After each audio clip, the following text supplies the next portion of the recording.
Alright boys, today I'm showing us how we can save and spend less money inside of 40k. Because let's be real, as Warhammer fanboys, we plunge way too much money into the endless GW Fiery Forge that it is. And if I'm gonna be real, I'm sick and tired of cutting off both my legs and selling all my toenails to buy myself a new Dark Angels army. And preferably, I'd like to play each edition without having to sell my house and my soul to the company that is GW. So in this video, I am going to basically show you 3 very simple mindsets, tricks, and tips you can implement to just save a bit more money. Still enjoy the lovely games that we play, know, and love, but at the same time not have to kind of, chop off your head and take all your toenails away in order to play it. So let's not waste any more time. Let's jump straight into it with some really simple money-saving tips you can implement today even if you put your mind to it. Now, the very first one is understanding shiny object syndrome. You see, we all know what this is.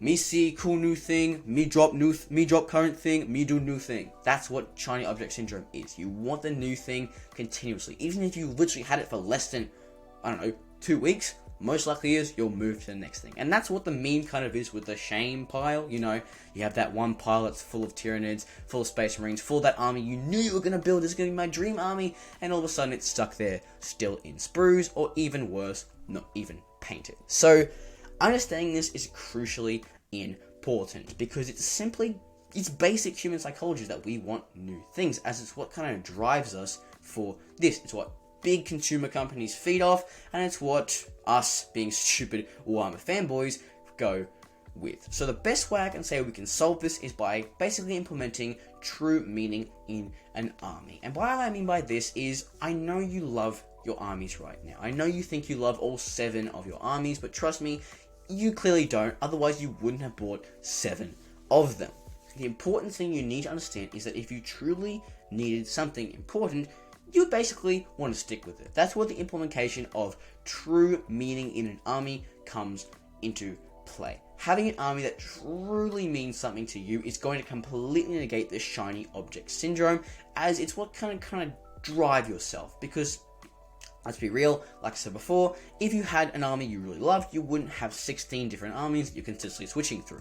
It is cool for competitive play, fair enough, but honestly, you don't need that many armies. It's more or less just shiny object syndrome. So, what I mean by an army you truly love is an army that reflects your purpose and values. This could be represented through the paint scheme, the kit bashing, the sculpting, the different ways you augmentate, you play it, the playstyle, the attachment, whatever, as long as it means something truly to you. And I do have a video on this talking about what it means to have a purposeful army, a meaningful army. I'll put it up on screen right here if you want to go watch that and understand more about this tip. But another things you can implement if you don't want to have you already have 3 armies, you just don't want to buy any more, is basically just kind of negating yourself away from the shiny object syndrome triggers. This could be the Warhammer newsletter that's constantly pumping out new figures, YouTube, Instagram, people painting up the new things, painting up new armies, showing off their 17th army even though they can afford it and you can't. Things like this are big triggers. So maybe shutting them off for your life for a little bit, whether that be deleting Instagram, disabling YouTube, doing whatever you need to do for a little bit just to get your mind focused. Another way you can do it is by simply kind of putting more effort into the models you already have, because once again, if your mind is already contained on a certain models, whether that be painting, building, sculpting, whatever, you might be a little less likely to buy a completely new 3,000 point army. So, tips here I can implement is have a purposeful army, kind of negate yourself away from those kind of shiny object triggers like newsletters, Instagram, stuff like that. If you find yourself caught off guard by that, best thing to do is disable it for a while until you kind of really are set on the army you have now, and, well, actually do something with the armies you have now, because trust me, when your mind is focused, you're less likely to buy more stuff. But that's shiny object syndrome, more or less. Just kind of get over the idea you need more, because once you get that, you'll realize that you pretty much had all you need already there. Now, what is the second thing we're talking about? Second thing is going to be accessories. You may think that the majority of the money comes from the miniatures, and I'm going to be real, it is. I'm sick and tired of spending $350 for 10 models that literally could be printed for less than 30 cents. But accessories do come into play, with GW constantly pumping out new editions, new codexes, books, playmats, terrain, game modes, franchises. These accessories start to add up fast, especially when you're looking at $80 codexes, $40 cards, $300 terrain sets. You can get mad. So the thing I have here is simply, more or less, how do we fix this? Well, there's plenty of ways you can fix it, and that's by taking the old school approach of DIYing it yourself. Accessories come in all shapes and sizes, whether that be data sets, rules, painting schemes, whatever. But the biggest ones I'm going to say is probably the types of models you buy and the rule set, because the rule set keeps growing each year, and with growing each year comes you having to spend $20 more each year. So how can we get these rules out fast? Well, the perfect website I'm going to recommend for this is going to be 39K Pro. These guys provide free GW information on non-stop. I have made my own cards off this simply by adding them to a Word document, printing them off, and I've used them for multiple games, even some competitive games to an extent. So 39K Pro work. If you need free information, you're tired of having to pay for codexes, check these guys out. They update I think it's 3 months after the codex drops, or even 2 or 1 month, depends, and they really do work. So 39K Pro is fantastic. Check it out. I've used my cards, I've used it for my rules, I've used it for my Beast Snagger boys. Fantastic. I love them. So I would recommend them, but do keep it on a download because we don't want GW filing a lawsuit against them or anything. We want to have it somewhat usable. Now, another way you can go is by buying third-party models or having 3D printed models. For example, I have I have third-party bought my Gazgul. He was from Etsy and he only cost $30-ish, including shipping. So he saved me $50-ish from the original $80 Gazgul it's in my country, Australia. It sucks, bro. I do not want to buy an $80 model Gazgul. It didn't even kind of suit my Beast Snagger themed army. So I bought my Savage Gazgul. Still don't have a name for him, but I have him now. And this can be really effective, especially if you want to have your own thematic army. Buying third-party models that cost 10 times less money is really efficient. You may think that, people will get mad at me if I have third-party models, but trust me, if you're playing a really casual, even somewhat casual competitive, or even tournaments to an extent, people don't care. They just want to play Warhammer. I played against someone who played against with boxes. They literally had boxes with the base size cut out, and they were playing with that. And I was like, fair enough, I just want to play Warhammer. So it's really easy to get caught up in the idea that you need all the new stuff, but trust me, you don't. Having third-party stuff, having DIY stuff, people even love seeing that stuff when you're playing tabletop, so don't be scared to implement it.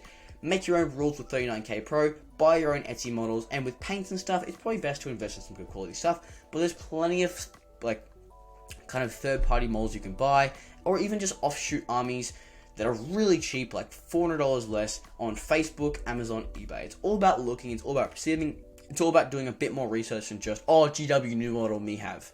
It's about putting in effort, finding the new things. If you have any questions about this, where I can find this, where I can find that, put it in the link below, the comments below. I'll try and get to it and answer you where you can find this, because trust me, I am very knowledgeable when it comes to saving money in Warhammer 40,000, because I've bought 2 armies full priced and 1 army kind of almost 3/4 priced, and I will never ever buy an army full priced again. So any questions, comment below.